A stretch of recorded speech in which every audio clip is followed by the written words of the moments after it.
El juez Grayson pensó que estaba sentenciando a un adolescente ignorante, pero el acusado comenzó a analizar el caso como si fuera un abogado experimentado. Ese día, el ambiente dentro del Tribunal del Condado de Los Ángeles era sofocante. Las filas de espectadores llenaban el balcón y susurraban entre ellos. Este joven se puso de pie con las manos en los bolsillos y la barbilla levantada lo suficiente para mostrar que no tenía miedo. Este joven es Ghislaine Dawson, de 19 años, acusado de robo mayor de un automóvil y de resistirse al arresto. Ghislaine estaba acusado de cargos realmente graves, pero la forma en que el juez Walter Grayson miraba a Ghislaine dejaba claro que el verdadero juicio no tenía que ver con la ley, sino con otra cosa. Grayson se recargó en su silla, sus dedos tamborileando perezosamente sobre la madera pulida de su escritorio. Luego echó un vistazo a Ghislaine por encima del borde de sus lentes, con los labios curvados en una mezcla de sonrisa sarcástica y desprecio, y le dijo: ¿Crees que eres un experto legal? Esto no es un club de debates, chico. En ese momento, se escucharon algunas risas ahogadas en la sala del tribunal. Ghislaine no se inmutó, no estaba riendo. Pasó años preparándose para este momento, aunque no exactamente para este momento. Nunca planeó estar ahí como acusado, pero sí se imaginó de pie en ese lugar como abogado. Lo imaginó durante muchos años. Conocía la sala del tribunal como la palma de su mano. Mientras los demás niños memorizaban estadísticas de baloncesto, él memorizaba leyes de casos. Mientras sus amigos jugaban videojuegos, él imaginaba juicios en su cabeza y discutía casos ficticios consigo mismo. Y eso es porque su padre, Dennis Dawson, trabajó como asistente legal por más de 20 años, y Ghislaine creció escuchando las historias que él traía a casa. Aprendió cómo el fiscal acorta los procedimientos, cómo los jueces pueden ser parciales y cómo algunos abogados defensores defienden los casos. Absorbió todo, y para cuando tenía 14 años, podía analizar un juicio mejor que la mayoría de los estudiantes de derecho, pero nada de eso le importaba a Grayson. Para él, Jalen no era más que un niño negro en problemas. El juez Grayson suspiró aburrido mientras abría el expediente del caso y dijo: «Tengo un partido de golf a las 2, así que terminemos esto rápido». El público volvió a reír, pero esta vez algo cambió. Los labios de Jalen se curvaron en una leve sonrisa, casi imperceptible, porque Grayson acababa de cometer su primer error. Quedó claro para todos que lo único que le importaba era terminar el caso. El fiscal Mitchell Carrington se levantó y habló con la confianza de alguien que ha dado el mismo discurso 100 veces antes. Su señoría, el Estado lo demostrará. Sin lugar a dudas, el acusado Jalen Dawson fue sorprendido en un automóvil robado de la marca Olio, el cual había sido reportado como desaparecido pocas horas antes de su arresto. Los oficiales lo persiguieron por toda la ciudad, donde se alega que intentó huir antes de ser arrestado. Se encontraron sus huellas dactilares en el volante, y la fiscalía considera que las pruebas hablan por sí solas. Parecía que todo estaba en contra de Jalen. Había un auto robado y una persecución por fuga. La situación realmente era mala. El fiscal caminó hacia el estrado del jurado, con sus zapatos lustrados resonando en el suelo, y continuó diciendo: «Puede que la defensa intente convencerlos de que todo esto fue un malentendido y que el señor Dawson es una víctima de circunstancias desafortunadas». Luego se giró, fijando la mirada en Ghislaine por primera vez, y dijo: «Pero seamos sinceros, ¿qué clase de víctima huye de la policía?». La tensión en la sala aumentó, así que Carrington continuó hojeando el montón de papeles y dijo: «Su señoría, aquí tengo el testimonio del oficial Daniel Ruiz, quien vio personalmente al acusado al volante antes de que intentara huir. Se confirmó que el auto era robado y fue arrestado conforme a los procedimientos legales. Puede parecer algo sencillo para mí y para la mayoría de las personas que estaban en la sala. El caso es claro. Hay un auto robado, una persecución y un arresto. Pero Ghislaine pasó muchos años estudiando juicios, tanto que pudo ver las fallas, pero se quedó en silencio, observando y esperando el momento adecuado. El juez Grayson golpeó suavemente con su mazo y dijo: «Bien, escuchemos la respuesta de la defensa». Dijeron que sería ahora. Un fiscal llamado Jack Thornton, el gobierno. Desde que entró a la sala del tribunal, el abogado se levantó y se movió nerviosamente intentando presentar la petición de la defensa. Pero cuando Gillen le pidió que guardara silencio, dudó, pero se sentó de nuevo. Por primera vez, Gillen habló y dijo tranquilamente: «Me representaré a mí mismo, su señoría». Un silencio absoluto llenó la sala. Grayson lo miró fijamente y luego dijo con sarcasmo: «¿Vas a hacer qué?». La voz de Gillen era tranquila y firme y respondió: «Me defenderé a mí mismo». Y por supuesto, después de eso, un murmullo se extendió por la sala del tribunal.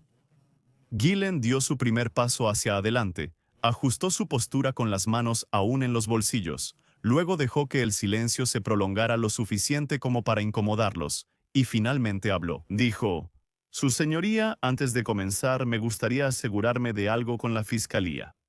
Carrington levantó una ceja y cruzó los brazos en un claro desafío. El juez le dijo: «Adelante». Gillen dio un paso lento hacia adelante y luego le dijo a Carrington: «Dijiste que el oficial Daniel Ruiz me vio personalmente al volante antes de que fuera arrestado, ¿verdad?». Carrington suspiró y respondió aburrido: «Sí, es correcto». Gillen le preguntó: «¿Y este testimonio está escrito en su informe?».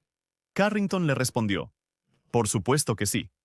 Gillen asintió con la cabeza. Luego se volvió hacia el juez Grayson y dijo: «Su señoría, solicito que se descarte ese testimonio como prueba». El juez Grayson le preguntó: «¿En qué se basa?». Gillen sacó las manos de los bolsillos por primera vez. Señaló hacia la mesa de la fiscalía y dijo con firmeza: «Porque el oficial Ruiz nunca me vio en ese auto. De hecho, tal vez ni siquiera estaba de servicio». Cuando comenzó la persecución, Carrington se confundió y dijo: «¿De qué estás hablando?». Entonces Gillen dijo: «Su señoría, si el tribunal me lo permite, me gustaría presentar una solicitud para verificar los registros del Sistema de Posicionamiento Global del oficial Ruiz. Esa noche, si su informe dice que me vio en el auto, eso debe coincidir con el registro de su ubicación». Los susurros crecieron. Grayson frunció el ceño y miró a Carrington. El consejero Carrington carraspeó y dijo: «Este informe lo presentó un oficial, su señoría.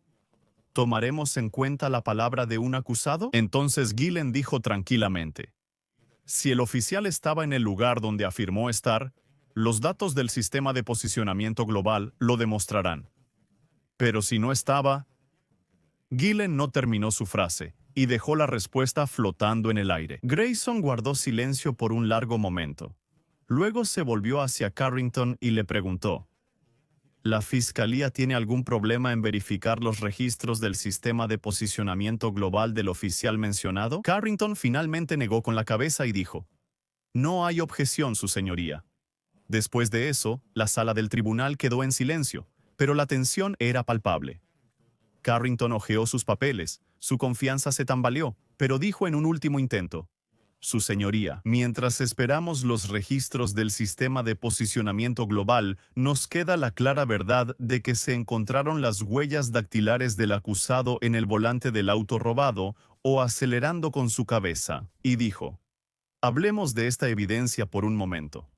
Luego se volvió hacia el jurado y estableció contacto visual con cada uno de ellos. Y dijo: «La fiscalía quiere que crean que encontrar mis huellas dactilares en el auto significa que yo lo robé. Esa es la historia que están vendiendo, pero pensemos en esto lógicamente». Luego respiró hondo y habló con un tono de voz calmado y controlado. «Supongamos que entras a una tienda departamental, te pruebas una chaqueta, metes las manos en sus bolsillos, o tal vez cierras su cierre, luego la devuelves al estante y sales después de unas horas. Alguien roba esa chaqueta. ¿Tener tus huellas digitales ahí significa que la robaste?». Algunos miembros del jurado se miraron entre sí, y alguien murmuró algo en voz baja, pero Gillen no les dio tiempo para reaccionar. Y continuó diciendo: «El auto en cuestión estaba estacionado frente a mi tienda 11-7, horas antes del supuesto robo. Yo estaba dentro de esa tienda con 3 amigos, y sí, cuando pasamos junto al auto, me recargué en él. Incluso abrí la puerta, porque ya estaba abierta. No lo pensé mucho, no tomé el auto, no lo conduje, no robé nada de su interior. Solo fue un momento tonto de curiosidad lo que me hizo decidir probar estar dentro de él». «Sí», Fue una acción tonta, pero no hice nada más que sentarme dentro de ella y tocar el volante. Guardé silencio un momento. Luego, con una voz que rompió el silencio como un bisturí, les pregunté, ¿tocar algo te convierte en un criminal? Carrington carraspeó mientras revisaba sus notas. Estaba buscando algo, lo que fuera, para recuperar el control. Gillen no terminó ahí, pero continuó diciendo, y ya que estamos en este tema, hablemos de cómo se realiza un análisis de huellas dactilares. Eso. Se volvió hacia Grayson y le preguntó, ¿Su señoría? ¿Se llamó a los especialistas forenses en este caso para testificar? Grayson parpadeó sorprendido por la pregunta. Luego miró a Carrington para responder.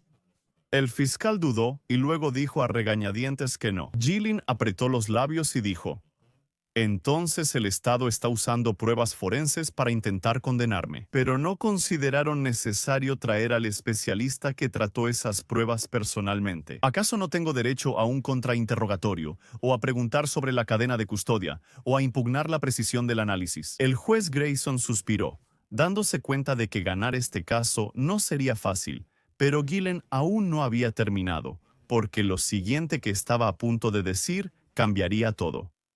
Su voz era firme, pero decidida. Luego dijo,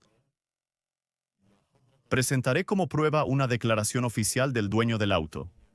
El juez Grayson frunció el ceño y exclamó sorprendido, ¿el dueño? Gillen asintió. Sí, el señor Raymond Thomas, el dueño del auto robado, quien dio una declaración a la policía, y por alguna razón nunca fue incluida en los archivos de la fiscalía. Para usted, creo saber por qué. Luego se volvió hacia Carrington y le dijo, ¿recuerda lo que el señor Thomas les dijo a los oficiales la noche en que reportó el robo de su auto? Se tensó la mandíbula de Carrington, porque él sabía exactamente lo que venía.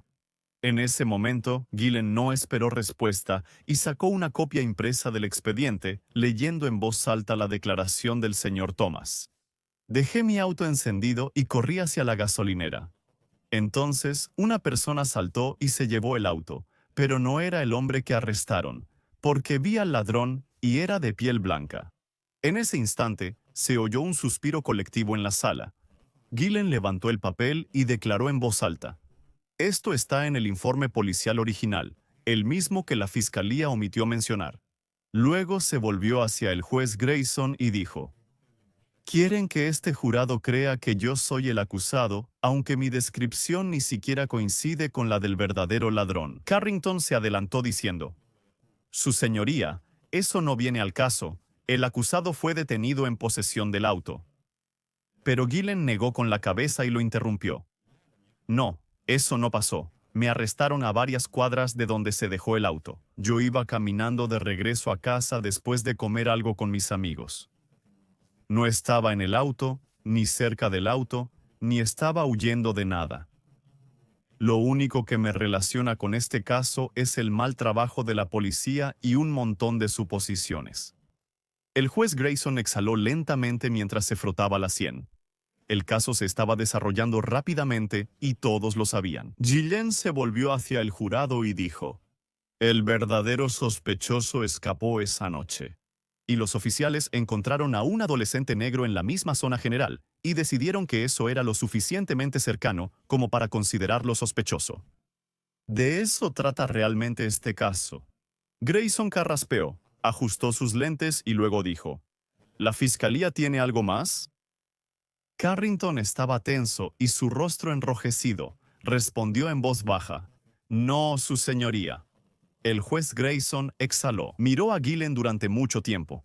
Luego echó un vistazo al jurado y finalmente se inclinó hacia adelante y pronunció su última palabra. El juez lo dijo con total calma. El caso queda desestimado. Hubo un momento de silencio. Luego caos. Algunos no lo creían. Otros sentían alivio.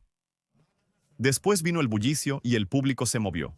Los periodistas anotaron la decisión en sus libretas. El juez Grayson seguía sosteniendo su mazo, mirando a Gillen con una expresión indescifrable. Había algo en sus ojos que antes no estaba. Tal vez era reconocimiento, o tal vez arrepentimiento. Gillen se dio la vuelta para salir de la sala, pero cuando estaba a punto de llegar a la puerta, el juez habló de nuevo y dijo, Señor Dawson, traducción. Gillen se detuvo, pero no se dio la vuelta. Grayson dudó. Luego finalmente dijo: «Debería considerar ingresar a la Facultad de Derecho». Gillen sonrió. No necesitaba pensarlo, porque ya estaba en camino de hacerlo. Afuera de la sala del tribunal, el ambiente estaba cargado de voces. Los periodistas se agolpaban en las escaleras. Sus cámaras parpadeaban y sus micrófonos se empujaban hacia adelante como armas en dirección a Gillen. Y le llovieron las preguntas. ¿Sabías que el juez iba a rechazar el caso? ¿Qué vas a hacer después de eso? ¿Cómo te sientes al superar a un fiscal veterano? Gillen se cubrió la cabeza con la capucha del hoodie, ignorando las preguntas. Él no estaba interesado en aparecer en los medios. No se trataba de demostrar qué tan inteligente era. Se trataba de algo más grande. Su padre, Dennis, lo esperaba al pie de las escaleras, con los brazos cruzados y el rostro serio. Solo lo miró. Luego finalmente asintió con la cabeza, soltó un suspiro y dijo: «Hijo, me asustaste hasta la muerte». Gillen se rió suavemente mientras se rascaba la parte trasera de la cabeza y dijo: «Tenía que arriesgarme, papá». Su padre lo miró por un momento más, luego lo abrazó con fuerza diciendo: «Siempre has sido terco». Gillen se quedó pensativo. Mientras miraba el edificio del tribunal, pensaba en lo que haría la próxima vez. Pero la próxima vez no sería el acusado, sería el abogado. Comparte esta historia con tus amigos, porque el sistema de justicia está basado en leyes, pero es administrado por personas, y las personas pueden cambiar. Eso podría suceder si ven este video, así que no olvides compartir el video con tus amigos y darle me gusta.